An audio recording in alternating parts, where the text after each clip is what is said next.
दोस्तों, गद्दी के सेवादार चैनल पर आपका हार्दिक स्वागत है। आज हम बात करते हैं कि मुसलमान तांत्रिक हिंदू तांत्रिक भक्तों से ज़्यादा प्रभावी व सफल क्यों होते हैं, जबकि इनका तो एक ही अल्लाह है और हमारे भगवानों की तो गिनती भी नहीं है। हमारे धर्म में हर विभाग का अलग देवता है, लेकिन यदि जब हम पर कोई भूत प्रेत की बाधा या तंत्र क्रिया हो जाती है तो हमारा एक भी देवता हमारी पुकार नहीं सुनता। हमारा कोई भी देवता काम नहीं करता। एक मामूली सा भूत प्रेत के आगे सब जाने कहां छोड़ करके भाग जाते हैं, पता ही नहीं चलता। वहीं दूसरी तरफ इनका एक ही अल्लाह सारे बिगड़े कार्य बना देता है। उनका एक ही अल्लाह काफी है। आखिर ऐसा क्यों? क्या हमारे देवताओं में तेज कम है या हम में तेज कम है? अब यदि आप यह बोलते हो कि हमारे देवताओं में तेज कम है, तो फिर इनकी हमारे अकेले हनुमान जी से फटती क्यों है? आप इनके सामने जय श्री राम का नारा लगा दो, ये बौखला जाएंगे।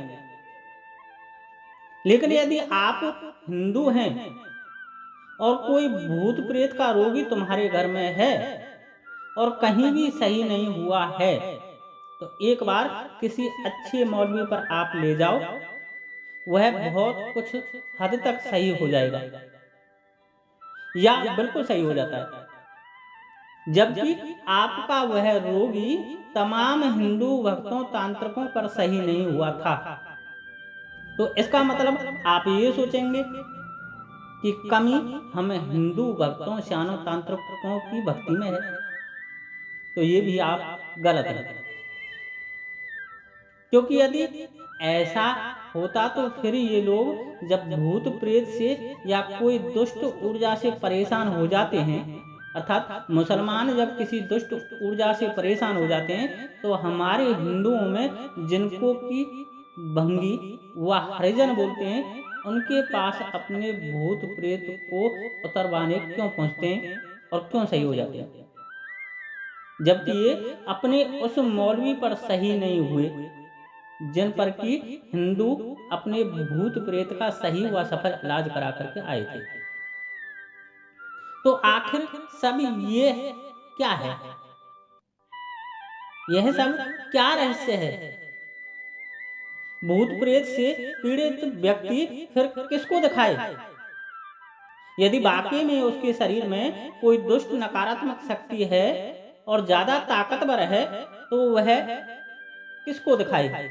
मौलवी को, हिंदू भगतों श्यानो तांत्रिकों को, या उसको कि जो हिंदू में सबसे ज्यादा तंत्र में पारंगत है, अर्थात हरिजन भगत है। अब यदि आप ये कहते हो कि जी मौलवी को दिखाओ, तो भी आप गलत हो। क्योंकि मुसलमान पूर्व जन्म व औत पितरों जैसी बातों पर यकीन नहीं करता। उनके धर्म में पूर्व जन्म व हमारी तरह घर में पितरों की पूजा नहीं होती। उनके लिए मरने के बाद वह आत्मा सिर्फ जिन्न व भूत जैसी नकारात्मक ऊर्जा है। वो हमारी तरह मरने के बाद हर मावस की मावस उनको भोग नहीं लगाते, अर्थात वो पितरों को नहीं पूजते हैं, ना ही पितरों को मानते हैं। इसलिए जब इनके पास कोई दिखाने जाता है, तो यह उस आत्मा को कलमा पढ़कर बंधन में डालते हैं, उस पर बंधन लगाते हैं, और बंधन लगाते ही वह आत्मा कंट्रोल हो जाती है, क्योंकि बंध जाती है। इसलिए यह सफल है। लेकिन कब? जबकि जब जब तुम्हारा भूत प्रेत बाहर का हो, अर्थात तुम्हें भूत बाहर का लगा हो, किसी ने भूत तुम्हारे घर पर भेजा हो, किसी चौक चौराहे से लग करके आया हो, तब ये सफल है। लेकिन यदि मान लो कहीं भूत आपके घर का है, अर्थात मेरा मतलब यदि आपका ही कोई अऊत पितृ किसी कारणवश आपसे नाराज होकर तुम्हारे ही शरीर पर परेशानी बना रहा है, ऊधम दे रहा है, अब यदि आप किसी मौलवी को दिखाने जाओगे तो आपको तो दुगनी परेशानी होगी, क्योंकि उस मौलवी का तो वही मेथड है कि वह भूत समझकर उस आत्मा को कलमा पढ़ करके बंधन में डालेगा, बांधेगा। इधर दोस्तों ब्रह्मा जी ने ये वरदान दिया है कि प्रत्येक माह की अमावस्या के दिन वह वर्ष में 15 दिन पड़ने वाले पितृपक्ष, जिनको कि हम कनागत व श्राद्ध पक्ष बोलते हैं, उसमें आपके पितृ हर प्रकार के बंधन से मुक्त हो जाएंगे, चाहे कितना भी बड़ा बंधन क्यों ना डला हो। यह ब्रह्म वचन है, अर्थात ब्रह्मा जी ने खुद ये वचन बोला है। अब यदि गलती से तुमने कहीं अपने ही घर के देवी देवता का बंधन किसी मौलवी से करा दिया और ये क्लियर है कि वो अमावस्या के दिन या साल में कनागत के समय मुक्त होकर के जरूर आएगा। अब जब भी वह उस बंधन को खोलकर आएगा उस दिन बताएगा कि वो चीज क्या है, और फिर आप उसका बंधन ही करवा के देख लेना। दोस्तों बंधन तो बहुत बड़ी बात है, आप किसी भगत सियाने मौलवी मुल्ले से यही बतवा देना कि तुम्हारे घर में परेशानी क्या चल रही है। दोस्तों मेरा दावा है आपकी पूछा ही सही निकल करके नहीं आएगी। 10 भक्तों पर दिखाओगे 10 आपको अलग अलग पूछा देंगे, क्योंकि अब आपका वह पितृ होशियार है, वह सामने वाले भगत को चूतिया बनाएगा, उसे भ्रमित करेगा, कभी कुछ बनेगा कभी कुछ बनेगा, लेकिन असलियत नहीं बोलेगा। और जब तक असलियत नहीं बोलेगा तब तक आपका इलाज नहीं होगा, ये मेरी गारंटी है। इसलिए दोस्तों यदि परेशानी आपके पितृ बना रहे हैं तो कभी भी मौलवी मुल्लों को नहीं दिखाना चाहिए, ना ही पीर मजार को पूजना चाहिए व चादर चढ़ानी चाहिए। किंतु यदि मान लो आप पर किसी ने चौकी, घात, मूठ जैसी तंत्र क्रिया करवाई है तो आप इनसे दिखा लो, इन मौलवी मुल्लों से दिखा लो, क्योंकि ये बाहरी भूत प्रेत की बाधा है। ये भूत तुम्हारे घर का नहीं है बल्कि बाहर का है, इसलिए इनको बंधित करना अति आवश्यक है। ये जब तक आपके घर में आने से नहीं रुकेंगे तब तक आपका घर व आप सुरक्षित नहीं होंगे। और इनको मौलवी जितनी बेहतर ढंग से रोक सकता है और कोई नहीं, वो इसलिए कि इनका भूत प्रेत हटाने व पकड़ने का तरीका सही है। और दोस्तों तंत्र में तरीका ज्यादा महत्व रखता है, ना कि एक तांत्रिक। तभी तो ये बात आपने सुनी होगी कि यार हमने बहुत बड़े बड़े तांत्रिक भक्तों से इलाज करा लिया किंतु आराम नहीं पड़ा, और कहां एक छोटे से भगत से कराया और हम ठीक हो गए। तभी तो दोस्तों वो कहते हैं ना कि लगे तो धूल की चोटी भी लग जाए और ना लगे तो बड़े से बड़ा उपाय भी फैले। तो दोस्तों अब आप इनके तरीके को समझो, जो कि बिल्कुल सिंपल है, लेकिन हम तरीके को महत्व ना देकर उस मौलवी को बहुत बड़ा आलिम मान लेते हैं और उस तरीके को ध्यान में ही नहीं रखते।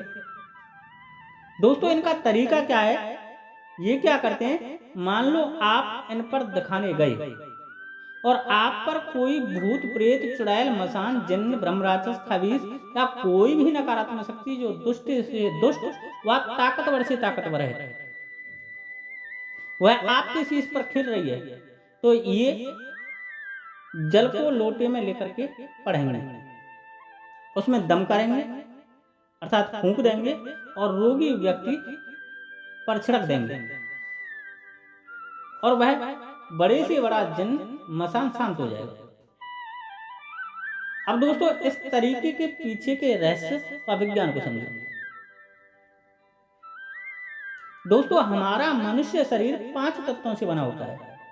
क्षितिज, जल, पावक, गगन, समीरा। पंच तत्वीय बना शरीर है। यह तो आपने सुना ही होगा। वहीं मनुष्य के मरने के बाद 3 तत्व विलय हो जाते हैं, अर्थात खत्म हो जाते हैं, और सिर्फ 2 तत्व बचते हैं जिनको हमारी आत्मा लेकर के इस ब्रह्मांड में विचरण करती रहती है। वो 2 तत्व कौन कौन से हैं? अग्नि और वायु, जो कि दोनों के मित्र हैं, अर्थात अग्नि और वायु सहायक हैं। यहां तक आपकी समझ में आ गया होगा। चलो तो आगे बढ़ते हैं। अब जो 2 तत्व आत्मा लेकर के डोल रही है, अब यदि उस आत्मा में वायु तत्व की अधिकता है, अर्थात यदि उस आत्मा में वायु तत्व ज्यादा है, तो वह सकारात्मक व अच्छी आत्मा बनेगी। जैसे कि हनुमान जी, तभी तो उनको पवन पुत्र कहते हैं, क्योंकि उनमें वायु की ज्यादा मात्रा है। और इसी कारण वो सबसे पहले मदद भी किया करते हैं। उदाहरण के लिए, आप डरावना सपना देख रहे हो, तो आप सभी देवी देवताओं को याद करो, आपको मदद नहीं मिलेगी। लेकिन आप जैसे ही हनुमान जी का ध्यान करोगे, तो आपको किसी ना किसी प्रकार की मदद जरूर मिल जाएगी। ये मेरा दावा है, क्योंकि वायु का गुण है वेग। वह हर जगह चलती रहती है और जल्दी से जल्दी एक स्थान से दूसरे स्थान पर जाने का गुण रखती है।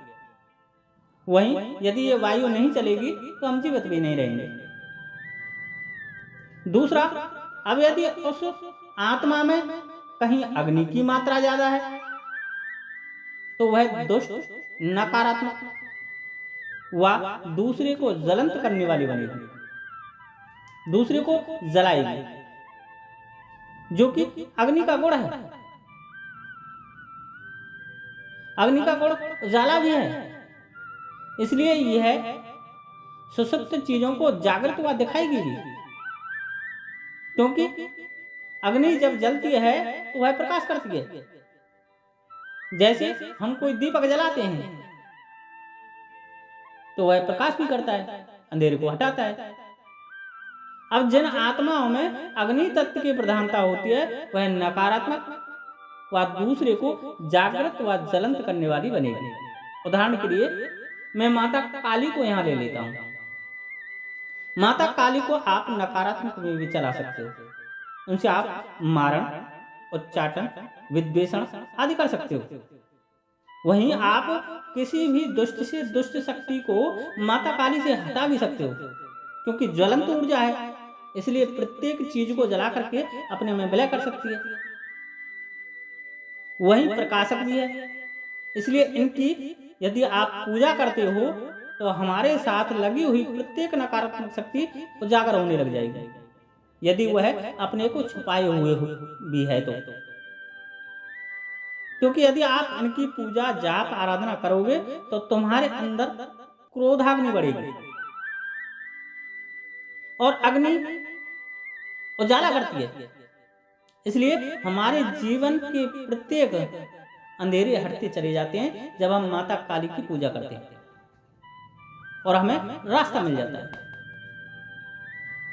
तथा हमारे साथ चल रहे प्रत्येक रहस्य उजागर होने लग जाते हैं।